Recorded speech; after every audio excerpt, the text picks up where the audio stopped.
Wuthering Heights is a novel written in the 1840s by Emily Bronte, a tale about the demise of two families, the Earnshaws and the Lintons, by way of the evil doings of their children. The book met a strong pushback from Victorian audiences regarding its scandalous characters. The book was found to be shocking and inappropriate in its depiction of passionate, ungoverned love and cruelty. In a preface to the book, written shortly after her sister's death, Charlotte Bronte said, "Whether it is right or advisable to create beings like Heathcliff, I do not know. I scarcely think it is." The film adaptation that will be featured is the 1992 release directed by Peter Kosminski, featuring Ralph Fiennes as Heathcliff and Juliette Binoche as Catherine Earnshaw. The connection between Catherine Earnshaw and Heathcliff remained even after she married Edgar Linton. The intense rivalry between the two men was at the core of their lives as young adults, and ailing Catherine said that the warring between them would be the death of her, and Heathcliff responds by saying that it was her choice of husband that is the true cause. At this point in the story, Catherine has just died of a mysterious illness after an emotional visit from Heathcliff in secret. The scene takes place in the moor between Thrushcross Grange and Wuthering Heights. Heathcliff sits under a tree in the early morning with the wind blowing and the sun shining softly. The overall mood the setting evokes is misty and gray, very characteristic of the geography of northern England. The setting helps enhance the scene as it emphasizes emotions of the characters and the overarching dark nature of the story. In this scene, Heathcliff sits in the moor between his home at Wuthering Heights and Catherine's home at Thrushcross Grange. Ellen comes to tell him that Catherine has passed away, but in his heart, Heathcliff already knows what she's there to tell him. Heathcliff then shocks Ellen by saying that he wishes Catherine rests in torment, and that she haunts him for the rest of his life.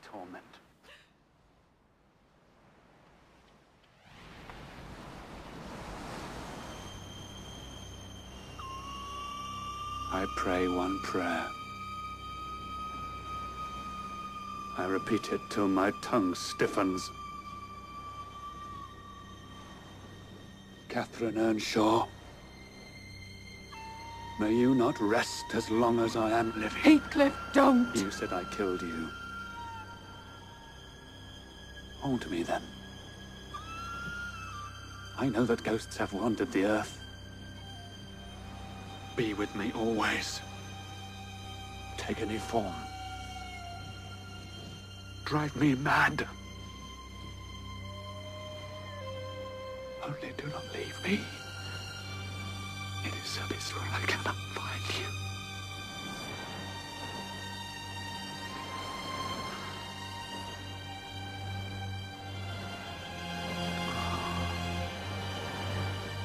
God. Can't live without my life.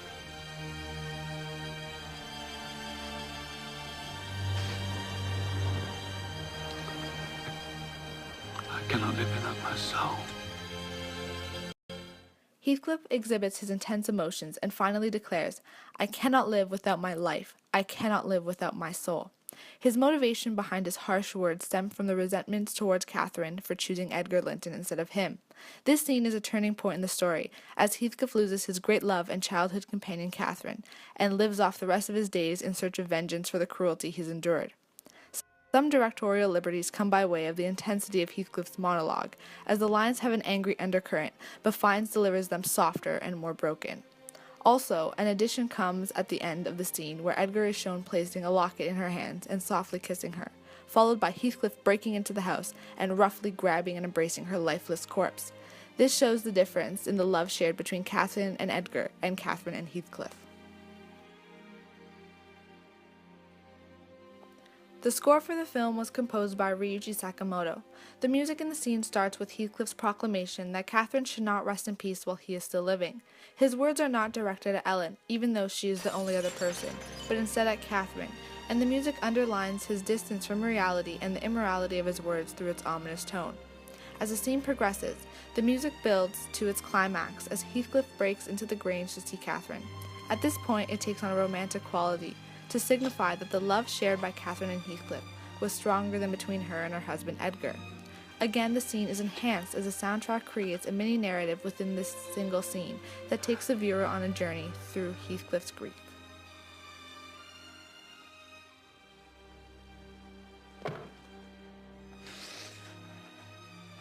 The original audience of Bronte's novel, published in 1847, was most likely the Victorian aristocracy. At a time before television, romance novels were rapidly consumed for entertainment, as opposed to the modern reader's intention to study the deeper meaning and nuances of the book. Anyone reading Wuthering Heights and expecting a simple love story is going to be shocked senseless due to its harsh themes and the evil actions of its characters. Consequently, the target audience for the film adaptation was also one searching for romance. However, in staying true to Bronte's original tale, the film delivers so much more. For the beginning of the scene, a medium shot is used to show the characters and their surroundings. This establishes the reservation of Heathcliff to show his emotions and the lack of intimacy between him and Ellen. The two are never featured in a shot together during the scene, strengthening their metaphorical separation.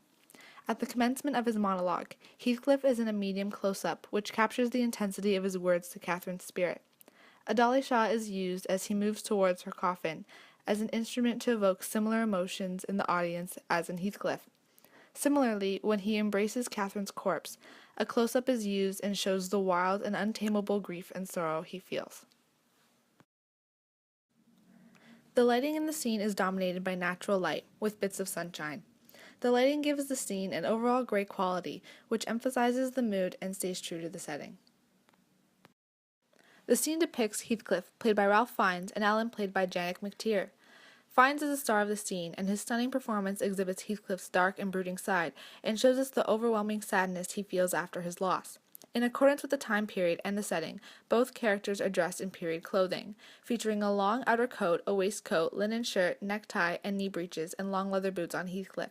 His hair is long and tied back with a ribbon, as was fashionable at the time. His ensemble evokes his status and power as a part of the British aristocracy, while maintaining his wild nature since he is so disheveled. Ellen's outfit is dominated by her cape, but underneath a tartan dress and linen shirt are visible. This denotes her status as a housekeeper, and it is clearly not finery, as well as showing her distress after the death of Catherine. Ellen has the singular prop by way of a handkerchief. The wardrobe helps enhance the scene by demonstrating the social standings of the characters, as well as the sorrowful circumstances. The inherent evil embodied by Heathcliff is a clear connection to Carl Jung's shadow archetype. His immoral words evoke the nature of his relationship with Catherine, as it was unhealthy and all-consuming. Mary Anthro Mahine stated that because of their deeply flawed characters, the two are incapable of selfless love, but instead their love for each other is a manifestation of their own self-love. This is demonstrated through Catherine saying, "Nellie, I am Heathcliff," and Heathcliff saying that she is his life and soul.